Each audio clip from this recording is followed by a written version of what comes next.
Bonjour à tous. L'objet de la vidéo de ce jour est un peu particulier puisqu'il ne s'agit pas d'une entrevue avec le frère Pierre. Ça tourne autour d'un livre qui, comme cela ne vous étonnera pas, parle du frère Pierre et qui a été écrit par Pierre Hadrian, que j'ai eu la joie et le plaisir et l'intérêt de rencontrer. Comme d'habitude, quand j'ai beaucoup de choses à dire, je préfère les préparer et vous les lire et vous laisser le texte en question en accompagnement de la vidéo. Donc, ce livre s'intitule Des âmes simples, écrit par Pierre Hadrian, qui est un auteur talentueux et en pleine ascension. Il a été publié en 2016 aux éditions des Équateurs et reçu un prix littéraire, le prix Roger Nimier. Récemment, il a été réédité en format de poche. Alors, j'ai eu la chance et le privilège de rencontrer Pierre Hadrian au monastère de Sarrance, où il est venu passer quelques jours, comme il se l'était promis dans son bouquin. On a partagé ensemble une longue entrevue qui tourne autour du livre de son personnage principal. Le moment était précieux, riche et sincère. Je remercie encore une fois Pierre Hadrian d'avoir joué le jeu avec autant d'authenticité. Comme la durée de l'interview est de près de 1h30, elle sera publiée en 3 parties en suivant, pour vous donner tout le loisir de les regarder à tête reposée. Alors j'ai prévu un résumé, un petit résumé que je vais vous lire, un extrait du livre et un petit commentaire. Le résumé: au cœur d'une vallée aux confins de la France, un homme tient là, seul, par sa foi. Au plus près des vies minuscules, il accueille les histoires murmurées, les hommes en perdition, les croyants et ceux qui ne croient pas. Parce que, et là entre guillemets c'est le frère Pierre qui est cité, on ne peut plus faire comme si les gens avaient la foi. Pour le frère Pierre, cela importe peu. Jour et nuit, son portable sonne, il accourt. Et donc là, je vais vous lire l'extrait. Ce qui repousse les caméras m'attire. Ceux qui trébuchent, ceux qu'on ne voit pas. J'aime le fond de la classe. Le saccage et le sursaut, la poudrière, le foutoir, la beauté, les rêveurs. Tout est au fond chez les invisibles, au fond des vallées. Cette leçon, je l'apprendrai aux côtés de frère Pierre. En citant saint Paul, il me dira que la véritable sagesse n'est pas celle du monde. Si quelqu'un pense à être sage à la manière d'ici-bas, qu'il devienne fou pour être sage. Alors mon petit commentaire, pour moi ce livre aborde 3 éléments. Tout d'abord la vallée d'Aspe et les histoires tumultueuses de ses habitants. Deuxièmement le frère Pierre, homme orchestre, infatigable malgré son âge, ému par une énergie renouvelable appelée la foi. Et enfin, le témoin de tout cela, un jeune homme, jeune écrivain, hypersensible et doté d'une capacité d'écriture sincère et éblouissante.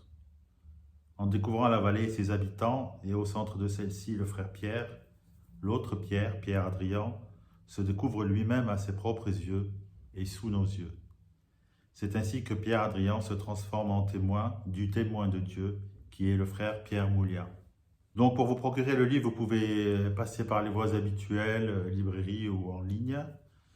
Mais sachez que le monastère peut vous les procurer, ce qui constituerait une aide supplémentaire pour le monastère. Donc il suffit de me contacter directement ou par commentaire ou venir me voir pour ceux qui me connaissent, pour voir comment on peut vous envoyer le livre via le monastère.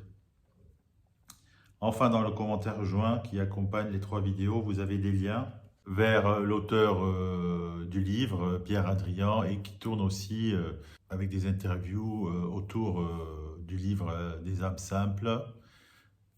Pierre Hadrian qui a sorti son dernier livre, donc Que reviennent ceux qui sont loin, que j'ai lu avec plaisir récemment. Donc Pierre, si tu nous regardes depuis l'interview, j'ai lu le livre et il est dans la même texture de ce que tu peux produire. Et voilà, je vous encourage vivement à vous plonger dans cette interview très intéressante et très révélatrice, à plus d'un titre, avec des dimensions multiples. Voilà, merci à tous. Bonjour Pierre-Adrien. Bonjour. Bon, je suis très heureux de vous rencontrer aujourd'hui dans ce lieu où je rencontre habituellement le frère Pierre pour justement parler du frère Pierre qui est un petit peu le personnage principal de la chaîne qu'on lui a consacrée pour qu'il puisse un peu nous donner un témoignage de tout ce qu'il est.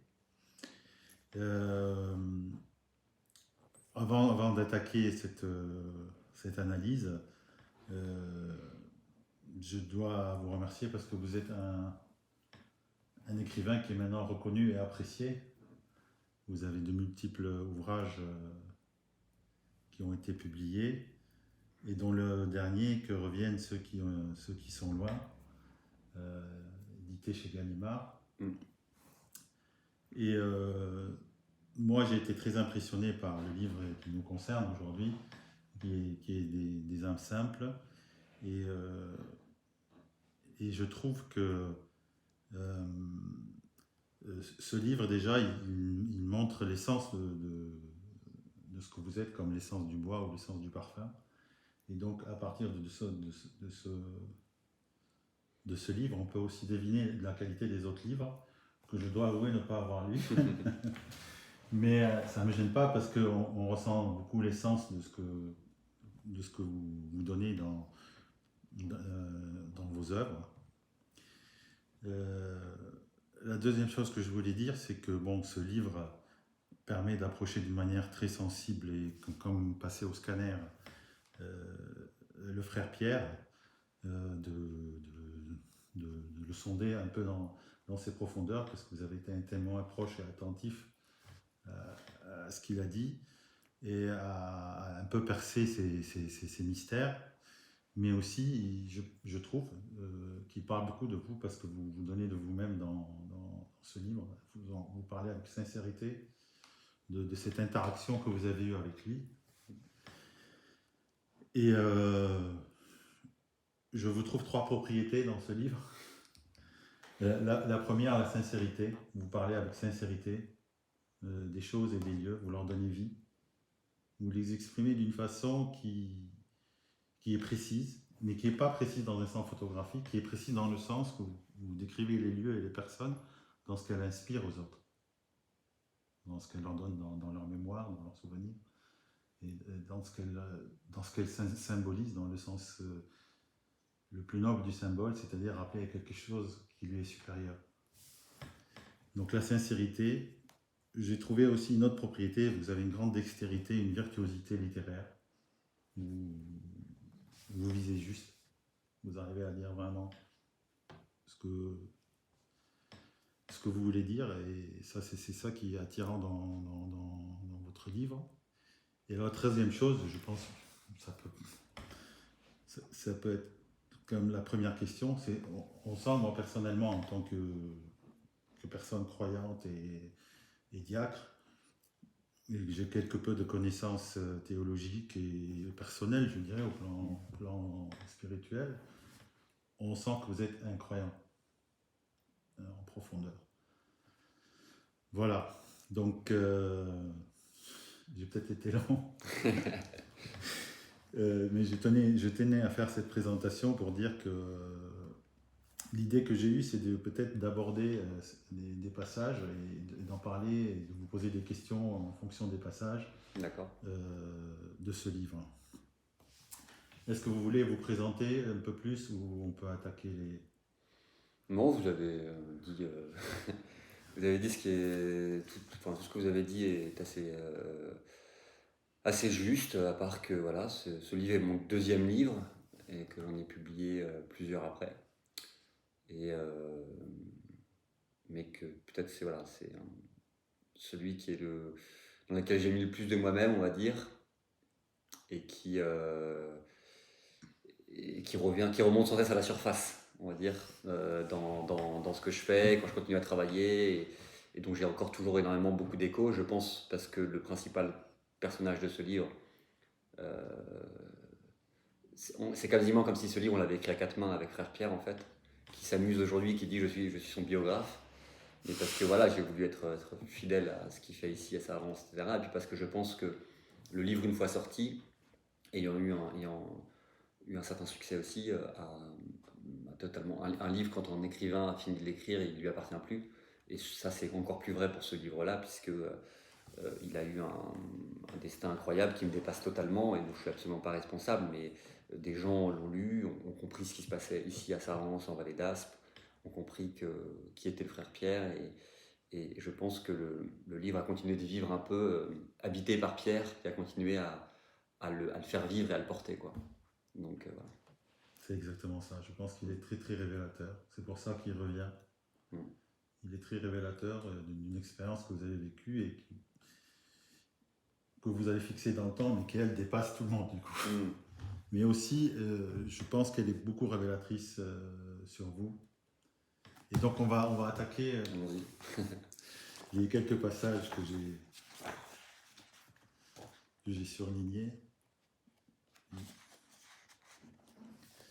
Bon, il y aura des passages où peut-être on va aborder votre façon de révéler les choses par votre écriture, d'autres passages qui vont beaucoup parler du frère Pierre, et puis enfin d'autres passages qui vont peut-être nous amener à aborder certains thèmes qui sont importants dans le livre. Mm. Donc je ne les ai pas classés, mais on pourra en parler. Alors là, le premier passage que j'ai sélectionné, lui, il révèle, à mon avis, votre façon de tout d'un coup de sortir quelque chose de vrai avec des mots simples. Donc le livre commence par l'histoire vraie d'un suicide. Mm. Vos trois premières lignes sont les suivantes. Il y a des vies qu'il faut savoir finir. Mm. Ce jeu minable d'être quelqu'un. Alors on se lève un matin et avec un peu de volonté, on dit que ce sera le dernier. Donc, en 3 lignes, vous êtes mis dans la peau de quelqu'un qui est dans une situation anormale, mais qui est tellement une détresse que, comme si pour le pardonner, vous avez rendu normal ce qui était anormal. Et vous nous avez un petit peu mis le doigt sur un peu notre humanité. Et ça, je trouve remarquable de commencer comme ça. C'était écrire en quelques lignes le désespoir et je pense ce qui conduit quelqu'un au suicide, qui est je pense le moment le profond. Comme il peut avoir le profond dégoût de soi-même. Et le suicide, c'est d'abord une haine envers soi, quoi. Donc qui ensuite peut être une haine envers tous les hommes, mais je pense qu'il y a quelque chose de ça, et c'est ce que j'ai voulu raconter là-dessus. Alors après, ce début par cette histoire très très dure, qui est en plus un suicide qui n'implique pas que cet homme, en l'occurrence, pas par envie de commencer par un truc violent, etc., mais parce qu'on commence vraiment au fin fond de la nuit, quoi. On commence vraiment dans l'obscurité, et peut-être que c'est ce que je voulais écrire dans ce livre, c'est que dans toutes ces vies un peu déchirées, dans tous ces destins brisés qu'on va rencontrer dans ce livre, au fur et à mesure, dans cette vallée d'Aspe, qui est une vallée à la fois belle mais très dure aussi, notamment en hiver, de voir comment on peut partir vraiment de très loin, quoi, de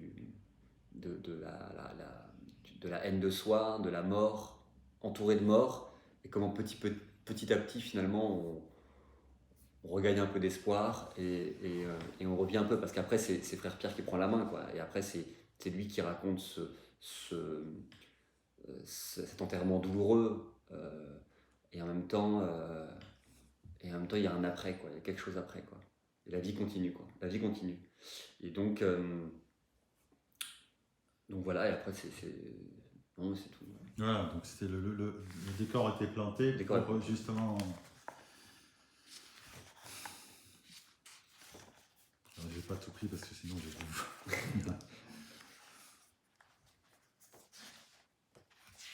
Ça, je vais pas le garder.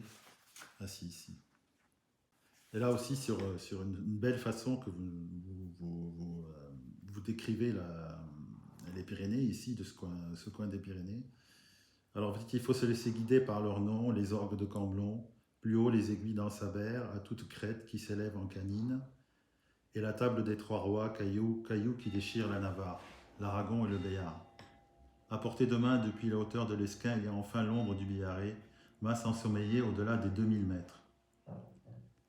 Et là, il y a une partie de vous qui se met en marche.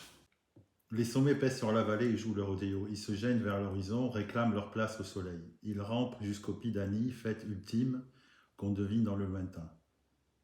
Et tout ce monde est silencieux, un cirque muet. Il tait même la mort. Il éteint chaque révolte. Cette paix est scandaleuse quand on sait qu'en contrebas, des hommes s'échinent à vivre. Ils naissent et crèvent, ils s'attachent à leur vallée, et là-haut, vous continuez à vous taire. Ici-bas, l'orage gronde, le gave d'aspe gronde, et les cloches pour l'Angélus, et la noria des camions qui filent vers l'Espagne, grondent les hommes et leur pays, tout sauf les sommets. Non, bah là, c'était, Donc oui, c'est là, quand je dis que vous avez une façon de décrire qui reflète plus ce que inspirent les choses que ce qu'elles sont. Là, vous donnez vie au sommet. Bah, Et, ouais, c'est à la nature, à la grandeur de la nature, à la petitesse de l'homme, enfin je ne sais pas, je vous laisse dire. Oui, non, c'est ça, c'est tout, c'est ça, c'est ce dérangeant silence de la haute montagne, c'est que ces paysages à la fois trop beaux qu'ils en deviennent parfois un peu effrayants et en effet, c'est des paysages, on sait que le caractère montagnard, comme d'ailleurs celui des hommes de la mer,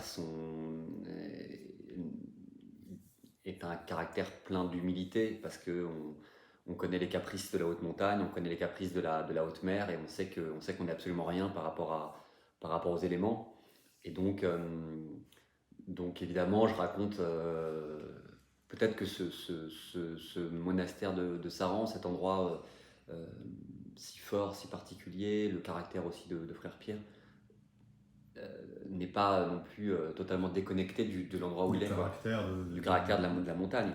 Cet endroit, cette vallée très encaissée. Sarance en plus, c'est vraiment là, c'est la véritable entrée dans la vallée, une sorte de goulot où on rentre là et qui est à la fois majestueux, impressionnant, mais un peu aussi un peu effrayant d'un certain aspect, quoi. Donc voilà, moi là-dessus je dis ça, je dis que quand on est face au cirque de l'Esquin par exemple, ou quand on est, vous voulez, hein, sur la pointe du Hoc ou dans la presqu'île de Crozon, on ressent quelque chose d'incroyable, on peut ressentir l'existence de Dieu, comme on peut ressentir une sorte de crainte, de peur, ça dépend de nos états d'âme, d'angoisse évidemment, parce que ça nous dépasse totalement. Voilà. Et dans un monde où on voudrait un peu tout contrôler, où je pense que nous, on a besoin de se rassurer, on a besoin de répondre à nos angoisses. L'angoisse, c'est la peur que les choses nous échappent. Donc forcément, c'est les endroits où tout d'un coup, on peut être pris du vertige. C'est le sens même du vertige, quoi. La peur du vide. Et donc, la peur du vide, soit le vide, ce vide-là, ou le vide intérieur, je sais pas.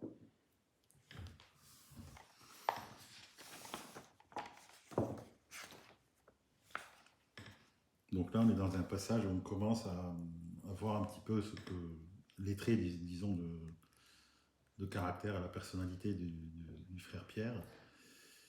Lui, le curé autour duquel les hommes gravitent, mémoire des drames et des épiphanies, plus de drames. Et une terre s'apprend d'abord par ses douleurs, la moindre de ses fissures. Depuis 50 ans qu'il est le curé de la vallée d'Aspe, frère Pierre les sait toutes. Il baptise et il met en terre. De ces vies qui s'accrochent au flanc de la montagne, il n'en ignore aucune. Alors je serai à l'écoute de ce guide de l'intérieur. Un temps, je marcherai à ses côtés. J'accepterai de ne pas comprendre et d'être seulement un étranger. J'écouterai la vallée. Mais ma pente la plus raide sera de comprendre comment un homme seul tient ici par sa foi. Pourquoi la souffrance passe en lui comme une timide avalanche sur le dos cabré d'une montagne. Cela est autre. En dedans, une paix déchirée çà et là par de terribles fracas. Alors, ma question, est-ce que vous avez un début de réponse à la question pourquoi la souffrance passe en lui comme une timide avalanche? Bah, j'en ai, oui. C'est une question que je me pose aussi. Cette force intérieure qu'il c'est a. cette force intérieure qu'il a, qui est l'appui de. Qui est sa foi. Qui est sa foi, qui est son amour immense pour le Christ. Et, c'est plus qu'une béquille, C'est une énergie c'est une intérieure. énergie intérieure. Donc, de fait, alors faut pas croire que, et on l'apprend d'ailleurs au cours de ce livre, qu'il n'est pas lui aussi guetté par le doute, qu'il n'est pas guetté par parfois le désespoir, mais toujours c'est l'amour qui gagne, quoi. Donc toujours c'est la foi, donc il est toujours plus fort que ça, en fait. Ces moments de désespoir sont justement des moments, sont des petites avalanches, justement. C'est pas grand chose, donc parce qu'il y a quelque chose qui est plus fort que tout ça. Et, et, et c'est vrai que quand on arrive ici, quand on voit tout le nombre de malheurs auxquels il est confronté, de souffrances, de gens qui viennent réclamer ci, ça, d'enterrements qu'il prononce, d'histoires terribles comme le suicide raconté au début du livre, on se dit mais comment on tient, quoi? Comment on tient seul si ce n'est par la foi, de fait. Voilà, c'est aussi une des propriétés que j'ai beaucoup appréciées dans le livre, c'est que vous posez des questions, mais pas beaucoup plus loin. Vous donnez des réponses. Ouais, c'est ça. Dans votre livre. Mais parce que je pense qu'on ne peut pas comprendre, enfin, sans ce paradigme-là, sans la foi, en fait, on ne peut pas comprendre, en fait. D'ailleurs, j'ai souligné une phrase que vous avez dite du frère Pierre. Il parlait de Dieu comme d'une évidence dans sa vie. Ouais. Donc la réponse, elle est là. Ouais, c'est ça, bien sûr. Bon, je continue mes lectures. Ah, aussi. Ils seraient mes personnages. Donc là, parce que vous allez parler dans le livre de beaucoup de situations, de cas de détresse, de cas auxquels le frère Pierre a réagi comme il pouvait, comme il savait, avec sa foi. Donc vous dites, ils seraient mes personnages, ces hommes de la France du dedans, celles qu'on voit mal puisqu'on lui marche dessus. Pierre avait pris le temps de me voir une fois par jour. Il voulait raconter l'histoire de son église et de la vallée. Il parlait de Dieu comme d'une évidence dans sa vie. Ces discussions si courtes, je voulais les approfondir, victime de l'époque. Tentez-moi aussi, là aussi je trouve très, très subtil ce que vous dites là, par un Dieu qu'on choisit à la carte. C'est un petit peu un signe de l'époque. Un peu d'espérance, s'il vous plaît. Avec ceci, Dame Nature, Jésus, oui, mais pas trop. Et l'Église, oh non, non, non, merci. Ça sera tout. Et vous confrontez ça à Pierre, vous dites, derrière Pierre, je pressentais une foi complète, exclusive, une joie indicible. Ce sont là ces mots. Donc une fois de plus, vous posez la question, vous donnez la réponse. Après, vous dites, car Pierre a voué son âme à celle du monastère. Ces lieux n'existent que par lui. Il s'est donné tout entier. Il ne calcule pas, Pierre. Il ne soupèse pas. Un cardinal, un sage, un sportif de haut niveau, je ne sais pas, un héros même, il est rare que l'un d'eux vive dans l'engagement exclusif. D'ailleurs, Pierre n'a rien d'un héros, d'un quelconque surhomme. Non, il ne surpasse pas les qualités d'un homme. Seulement, là aussi vous donnez la réponse, il n'a rien gardé pour lui, il n'a rien mis de côté. Et il montre aussi ses faiblesses. Pierre me confiera sa fatigue, les doutes qui peuvent sourdre d'une trop grosse ambition, être à la hauteur, mais qu'il est vraiment pour tirer un monastère de la noyade. Et c'est là qu'on ressent en fait que Pierre compte sur un plus fort que lui, enfin plus grand que lui, sa foi. J'entendrai Pierre désespéré, une voix de détresse à faire chialer un bourreau. Je penserai au Christ en pleurs au jardin des Oliviers, à ses frayeurs, ses angoisses. Mon âme est triste à en mourir. Lui, le Dieu fait homme, trébuché. Il priait pour s'épargner la souffrance. Abba, Père, tout est possible pour toi, et loin de moi cette coupe. Et on parlait alors d'un supplice à l'échelle du monde. Donc on revient à Pierre. Comme son maître dans l'infiniment plus petit, Pierre aussi se casse la figure. Et là, on a la réponse. Mais avec lui, il se relève et enjambe l'obstacle qu'un jour, peut-être, il ne surmontera plus.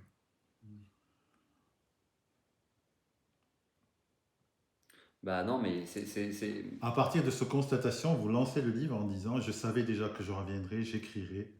Ce qui repousse les caméras m'attire, ce qui trébuche, ceux qu'on ne voit pas. » Et puis en une phrase, vous dites « Tout est au fond chez les invisibles. » Bah, voilà, j'arrive dans cette vallée avec le, j'arrive dans cette vallée par hasard un jour, enfin un peu par hasard, je connais un peu, etc. Bref, j'arrive ici et puis je vois, je découvre le monastère, je découvre Pierre et en effet, j'ai la certitude que je reviendrai pour écrire tout ça. Vous, à ce moment-là, vous êtes, si je peux me permettre, vous êtes bien en vous-même ou Je vous suis êtes en pas, recherche? je suis à la fois bien, je suis pas en, je vis des, certaines, certaines anxiétés dues, je pense, à l'âge de 20 ans, classique, aux incertitudes de la vie, au- oui, à une recherche, à un manque peut-être un manque de solide autour de moi, un manque de repères sur pas mal de trucs, mais je suis pas en détresse, on va dire.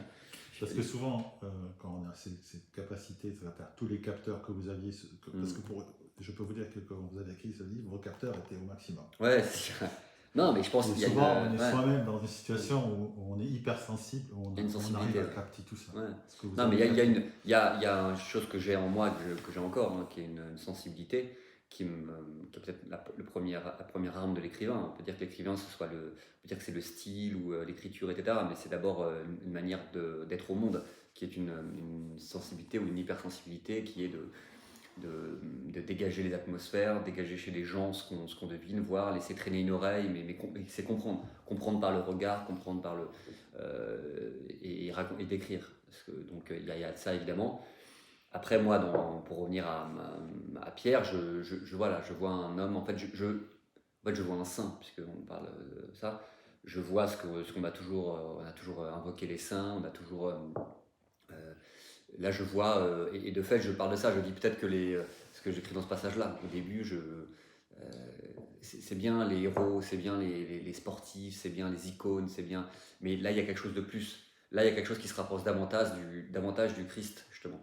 Parce que, euh, euh, parce que justement, un peu avec les réprouvés, un peu loin des palais, parce que même peut-être presque avec un rapport au pouvoir un peu et à l'autorité un peu de méfiance. Euh, faire le bien, mais le faire un peu en cachette, parce que parfois, il faut peut-être que le bien avec un grand B n'est pas le bien du pouvoir, quoi, d'une certaine manière.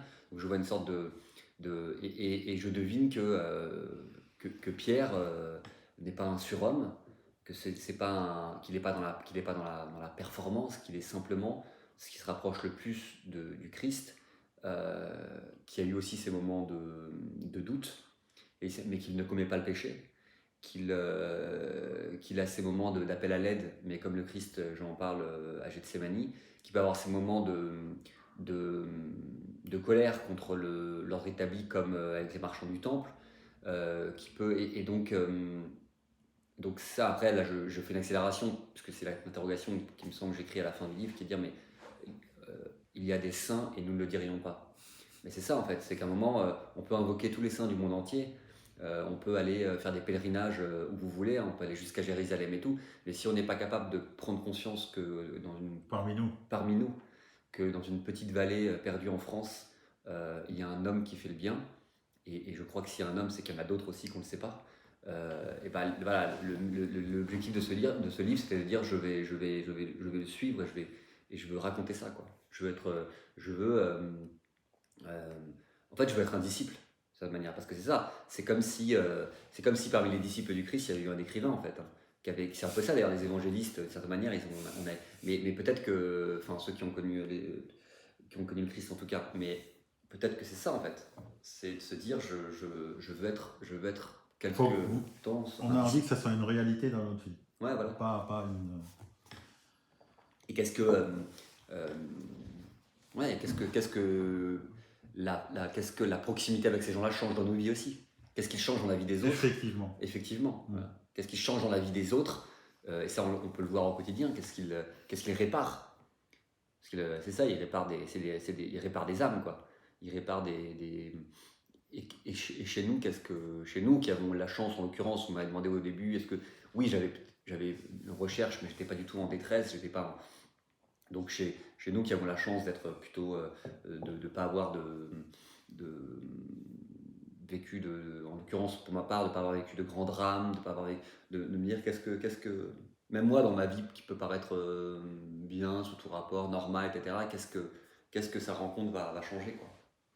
Qu'est-ce que va changer? Qu'est-ce que ça va changer? Qui était un peu, voilà, qu'est-ce que la rencontre à l'époque avec Jésus a changé chez ces gens? Et d'ailleurs, maintenant qu'on en parle, je trouve que ça renvoie, quand vous avez dit que c'est pas un surhomme, c'est un homme, et,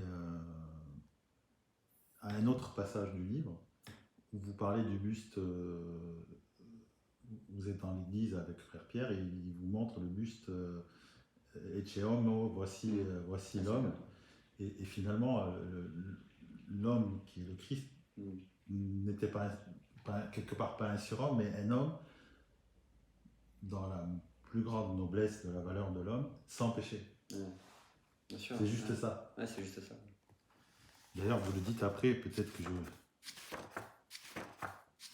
on peut le lire, ce passage que j'avais. Je sais pas où. Ah voilà. Donc le buste est celui du Christ, le visage baissé sur le côté, le crâne persécuté par les épines. Sur la taille est gravé Ecce Homo. C'est voici l'homme. Mais je ne saurais pas dire où cela apparaît dans l'évangile. Ça, c'est vous. Pierre alors reprend les yeux toujours levés vers le visage. Ce sont les mots de Pilate lorsqu'il présente Jésus à la foule. Il le condamne et pourtant tu ne trouves pas ces mots magnifiques. Tout est là, voici l'homme. L'homme tel qu'il doit être en fait. Voici le Dieu vraiment homme qui meurt pour vous sauver. Après vous dites, mais il y a un sens qui nous dépasse. Des mots si simples qui poursuivraient les hommes. La poésie dans la bouche des bourreaux. D'ailleurs, il y a un autre passage dans l'Évangile où une vérité a été dite par Caïphe quand il a dit ça serait bien qu'un seul meure pour sauver un humain. Et c'était ça. Il était venu pour ça. Et c'est son ennemi, c'est lui qui l'a tué, qui a dit une vérité.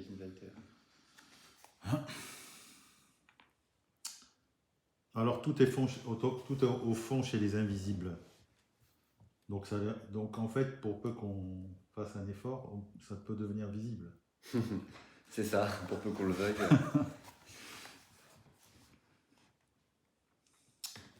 Là aussi, je trouve une pensée que vous avez que je trouve remarquable.